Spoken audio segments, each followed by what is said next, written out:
Welcome to another episode of Unboxed. I'm your host, Dr. Robert Davis. Today's question: my boss made a racially inappropriate remark. What should I do? Stay tuned as we attempt to unbox this very touchy question. I'm Dr. Robert Davis, family life educator and relationship coach, and welcome to Unboxed, a frank and straightforward conversation about relationships. We're going to talk about family, church, workplace, and all other types of relationships. Join me for the next few moments as we unbox the power and potential of relationships and help you to live your best life.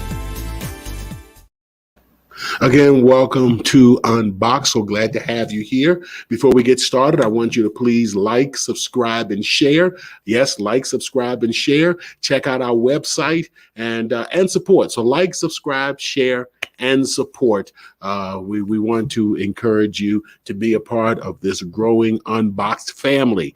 And we are seeking ways to unbox the power and potential of relationships, all relationships, whether it's workplace relationships, whether it is church family relationships, whether it is biological family relationships, community relationships, whatever it may be.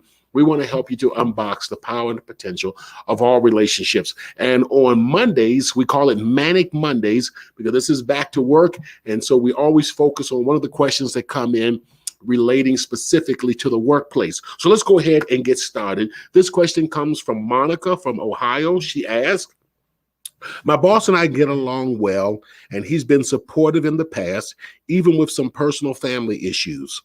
At staff meeting, he made the comment, we are celebrating Black History Month, but that doesn't mean you get to come to work late. He and a few of my white coworkers laughed. I wanted to punch him in the mouth, but I can't afford to lose my job right now. What should I do? Wow. That's a very serious one. You know, you would think that in 2021, people would have a little more sensitivity, but let's just be honest, racism is not dead. We learned the very hard lesson that we are not in a post-racial America. I remember in 2008 and in 2012, when President Obama was elected, there were some who were suggesting that we live in a post-race America. Well, that is not true. We found that out very clearly over these past few years, that we still live in a very racist society. And people who hold bigoted, prejudiced, and racist views, at some point or another, it just finds a way to come out. And so I just want to say to you, Monica, that I really regret that you had to have this experience. But there are some things that I believe you ought to do, and I'm going to share them with you. The first thing is, and I think this is somewhat commonsensical, and that is report him to HR. Yes, this is a human resource issue. This is an employment issue. This is a job issue. Report him to HR. Too often, this is what happens, both with sexual harassment and with people making racially inappropriate remarks. We say, well, you know, I don't want to be that person. I don't want to escalate it, etc. This is an employment issue, and this needs to be publicly documented because people who have these type of philosophies and beliefs and who are in a position of power over other people very well use their biases and prejudices to hold people back. And I don't want to put too much of a burden on you, but when you don't hold people responsible who are in these positions of power, you are perhaps enabling them to hold other people back, other minorities, especially African Americans. You're enabling them to hold them back. You have, in my estimation, a fiduciary responsibility to yourself and to your people to report this individual to HR. So you have to report this to HR. And when you report this to HR, be sure to be as professional as possible to recount the events that led up to that statement and the events of that statement as accurately and as professionally as possible, because you need to cover yourself. You need to cover yourself, Monica. You very well may be labeled as the angry Black or the ultra sensitive Black woman, so make sure that you cover yourself in a very professional way.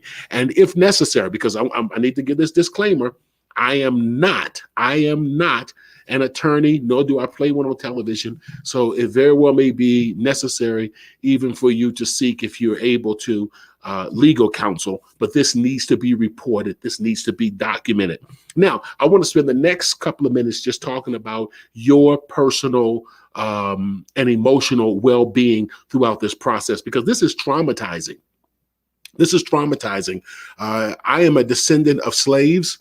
And so there are certain triggering things that really do work me up. And when you wrote there that you wanted to punch him in the mouth, I identified with that. As I was reading your email, I was saying to myself, I'd like to give him one good one as well. But we know that that's not healthy. We know that that's counterproductive. But, hey, that is the emotion that you were experiencing at the time. And emotions are not bad. It's how we respond to these emotions. So let's talk about your emotional well-being. And one of the best ways to talk about our emotional well-being is to talk about moving into a thinking space, because we don't want to be emotionally reactive. We want to move to a thinking space to get level-headed and to figure out how we want to move forward. So I want you to do just what you're going to do when you contact HR. I want you to begin to think through and to recount the situation with as much factual accuracy as possible. This, again, is going to help to move you into a thinking position as you move away from the emotions and being emotionally responsive and reactive to now thinking through, okay, this is what was said. This was the time of the day. This was who was at the meeting. This was their various responses. This was the tone of the voice, all of those things. You want to get it as factually accurate as possible. And then I want you to begin to identify and to name your feelings. Embarrassed. I felt embarrassed. I felt angry. I felt sad. And I don't know what emotions you experience, so I'm not trying to put those emotions in you. I'm just simply saying, identify and name those emotions that you experienced as you were, as this was going on. I know that I've been in situations where I've been embarrassed as some Caucasian individual says something that is insensitive.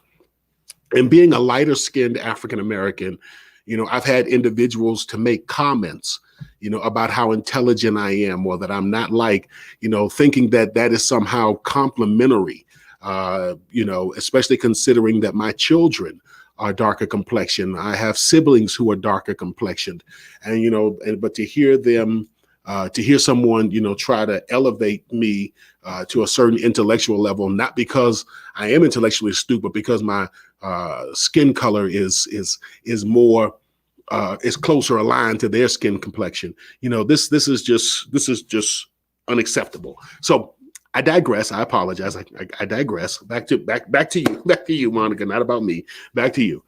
So Monica, I want you to begin to identify and to name your emotions, and then I want you to do something. This person may struggle with bigotry. This person may struggle with racism and other issues, but that doesn't mean that they are worthless. That doesn't mean that they are useless. That doesn't mean that they should just be completely thrown to the heap, a trash heap. Now, they do need to be dealt with from an employment perspective, and that is why you're going to go the HR route. But you also need to be thinking about how thinking the type of relationship. Oh, I'm getting tongue-tied tonight. You also need to be thinking about the type of relationship you want to have with your superiors, not just as individuals, but with your superiors in general. This is going to be very important, as you'll see in just a second. You want to begin thinking about, okay, as a worker, not just here or wherever I'm at, what type of relationship do I want to have with my superiors? What type of person do I want to be in relationship with my superiors and in relationship with my coworkers, et cetera, et cetera? And then I want you to make it more specific now and to think about how you want to and how you intend to interact with this person in the future. In the event that they're not fired, in the event that you have to continue to work, with them in their department or however, your organization is structured, think about how you intend to interact with this person in the future. Now, I shared those two, and I'm going to share the next one with you because one of the things that is very important is that we don't allow others to have control over our emotions, that we don't allow others to have control over our emotions. So I want you to think about the emotions you may experience when you interact with this person in the future. This is your boss, your superior. In the future, when you're interacting with him, I want you to begin thinking about the type of emotions that you may experience. Because this is what happens a lot of times. We get into a conflictual situation with someone. And then as we interact with them, even after we do the whole, oh, I forgive you, we move on, blah, blah, blah, blah, hug and kiss, there's still those emotions that are kind of buried there. So I want you to begin thinking about how you may feel when you're in this person's presence. And I know you're projecting into the future, but I want you to begin thinking it through, how you may possibly feel, what type of emotions you may experience, how that may impact you and your emotional and mental health. And also think about who you want to be and the type of feelings that you want to experience when you're in this person. Because that's where you're going to begin moving yourself toward. Because the last thing you want is for this person to have emotional control over you, or to have control over your emotions. We don't let anybody have control. We want to be in control because we're emotionally mature. And that's the place that we want to operate in. So think through how you very well may feel when you interact with this person. Think through how you would like to feel when you interact with this person, so that, again, it puts you in the emotional driver's seat. You're not trying to control them, and you're not allowing them to control you. I want to thank Booker Williams and Christine Fraser for sharing with us today. And I'm looking, I'm sorry. I'm just looking. I'm going to look at Christine's question and share it the next time. Booker quoted something from Luke 12, verse 2 and 3, which says, "For there is nothing covered that shall not be revealed, neither hid that shall not be known. Therefore, whatever you have spoken in darkness shall be heard in light, and that which you have spoken in the ear, in the closet, shall be proclaimed upon the mountaintop. They will reap what they have sown. Hold on to God's unchanging hand." I think that's some very good spiritual advice from Brother Booker. So I hope that this was able to help you. As you can tell, this is an area that's even sensitive to me. It's sensitive to a lot of people. It's time that we're going to move beyond this. And so I want to encourage you to continue to support, subscribe, like, and share. And I want you to join us the next time as we unpack the power and the potential of our relationships. Until then, have a great day. Seasoned with Grace, Unboxed also provides healthy relationship training and leadership development for businesses, churches, and community organizations. For a free consultation to discuss your team's needs, please contact us at our website at swg-unboxed.org. That's swg-unboxed.org.